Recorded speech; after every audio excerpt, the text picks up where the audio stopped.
Welcome to the Tara Palmeri Show. This is a special edition because this is a truly historic evening. Prince Andrew, known as the Duke of York, but no longer, because of Virginia Giuffre, survivor of Jeffrey Epstein, probably one of the loudest voices in this case, a singular voice who never stopped speaking out against abuses against her since she came out in 2011 and told her story. The British press, they castigated her. They made her seem like she was money hungry, like she was trying to take down the crown for some sort of settlement. But she just wanted people to know that victims refuse silence. She felt that way after she saw her young daughter's face, and she thought, no young girl should ever have to go through what I had to go through. She was trafficked to Prince Andrew at 17. That is her recollection of what happened to her. She sued Prince Andrew. He gave up many of his royal titles, and they paid a historic settlement to her. But they've gone even farther with the release of her book, Nobody's Girl. And Prince Andrew has been stripped of his title. He's no longer the Duke of York. Sure, he's still a prince, but he has given up his title as royal. I can only imagine how Virginia would feel right now. As you all know, I've spent a lot of time with her for the Broken Jeffrey Epstein podcast. I traveled around the country with her, trying to verify her story, knocking on doors, talking to people who saw her and knew her during this horrific period of time where she was a sex slave, literally being passed around like a fruit platter. She remembered what it was like to have Ghislaine Maxwell go out and shop for her and sort of tart her up to get ready for the Duke of York to have his way with her, right? Could you imagine what that was like? She said he was entitled. He felt like he was entitled to her body, and he remarked on how she was about the same age as his daughters.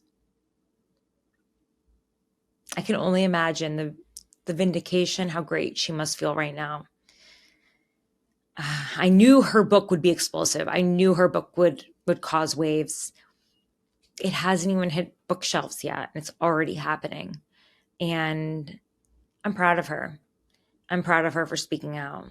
So this is my appearance on CNN's Erin Burnett show. I wish it was Virginia who was there, not me speaking, but all I can do is speak for my friend. I spoke with Marika Chartuni earlier today. She's a survivor of Jeffrey Epstein, and she and Virginia and I traveled around the country together, and she said she just wished that Virginia could be here for this. Take a listen here. Out front now, Barry Levine, the former editor of the National Enquirer, author of The Spider, which is about Epstein and Maxwell, and also with us, Tara Palmeri, who has reported on Epstein and Maxwell extensively. Also the host of the Tara Palmeri Show and author of The Red Letter on Substack, has had so much exclusive reporting on all of this. So grateful to both of you. So, Tara, this comes out, this book is coming out, Virginia Giuffre. And people are talking about it. Maybe people who knew about this story generally, but not specifically. And they're now going to see specific, horrible things in black and white. What does this mean? Does this put more pressure on Trump, on Speaker Johnson for transparency or not? I think that her story is an incredibly graphic and horrific one that honestly, it's hard to even script. Having known her so well, we traveled around the country together. I've heard the brutality that she went through. And I think when you hear this through her voice and you understand even the concept of it, nobody's girl, that no one was looking out for, and that so many of these victims have the exact same story. And when you see, even in the passages that have been released, the descriptions of the men she's talking about, you know, a senator from the Midwest, a hedge fund man and his wife. I mean, it is something that a lot of people have been nervous about. This book will certainly cause a lot of earthquakes, whether there are names or not names. Like Prince Andrew is obviously named in the book, and it's caused some serious repercussions in the UK. The question is, when are people in the US going to pay for what is so blatantly out there and what we know? Right, and we know there are more. But, you know, you can imagine, Barry, as we're saying, King Charles the brother, sitting down with his brother and stripping him of his titles because of this.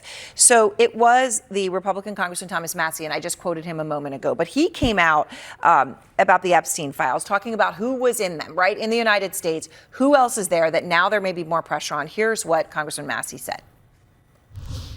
That list also includes at least 19 other individuals, one Hollywood producer worth a few $100 million, one royal prince, one high-profile individual in the music industry, one very prominent banker, one high-profile government official, one high-profile former politician, one owner of a car company in Italy, one rock star, one magician, at least 6 billionaires, including a billionaire from Canada. We know these people exist in the FBI files. I have two separate but important questions on this. First, do you think this new book from Virginia Giuffre that's coming out is going to shed light on more of these individuals? Well, Erin, we have known through court testimony and interviews that she's given that there's about a half dozen men, including Prince Andrew, that she has named as being trafficked to. Representative Massie brings that number up to 19. So there's many other individuals that we had heard rumors about, but he has very specific information about these men. And, there's material in those files that would hopefully corroborate some evidence against these individuals. And these are, as he said, these are people here in the U.S. and abroad. And we need to investigate all of these men, including the half dozen that Virginia is likely to discuss. Right, that she's likely book. at least Yes. half a dozen. And then Massie talks about 19. Yes. Tara, again, Massie's seen what Massie's seen. But that whole release all the Epstein files, we don't know how many additional people could be in there or what, right? Right. And if you look at Virginia Giuffre's depositions, which are in the Epstein files right now on the FBI's website, remember when Pam Bondi said, here, classified documents, but they were just Virginia Giuffre's depositions. There are a number of names, but they are redacted. They are blacked out. And the question is, if we get these Epstein files, if the DOJ somehow is compelled to release them, if somehow President Trump actually signs that law, are they just going to release the same thing that we've already seen, which is... And can we just do some basic math here? Because you've done so many reporting, both of you, but on the victims, right? The number of victims that you know of at least is what? The FBI estimates 1,000 victims, which would probably be a conservative estimate because the FBI is not going to exaggerate that. So 1,000 victims at least.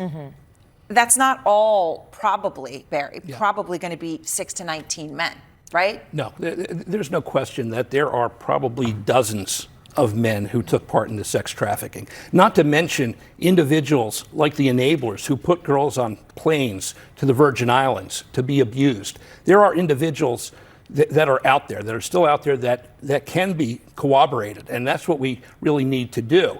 In fact, we know that Jeffrey Epstein paid $1 billion through bank funds, paid out money to people all around the world, money that was moved through not only Chase in the U.S., but also through Russian banks. So there's a record. There's a record for these investigators to go down and to compile the names of these, suspicious individuals and bring them to justice. There's still time. Virginia is not with us, and those men are likely to escape prosecution. But so many others, as Representative Massie said, can potentially be brought to justice. So let's hope that her book, pushes forward to the public, and let's investigate these men. And that her book may make that difference. Even though she's not here, her book can do that, continue her work. Thank you both so very much. That was another episode of the Tara Palmeri Show. If you like this show, please go to tarapalmeri.com. That's TARAPALMERI.com. And sign up for my newsletter, The Red Letter, where you can get my exclusive reporting straight to your inbox. It's also a way to support my independent journalism. If you like this show, please subscribe, rate it, share it with your friends. That's how I stay in business. That's how you keep me going. This is not a corporate organization. This is just me speaking directly to you. I want to thank my producer, Eric Abinate, Adam Stewart, who does my thumbnails, Abby Baker, who does my social media and research. I'll be back again soon.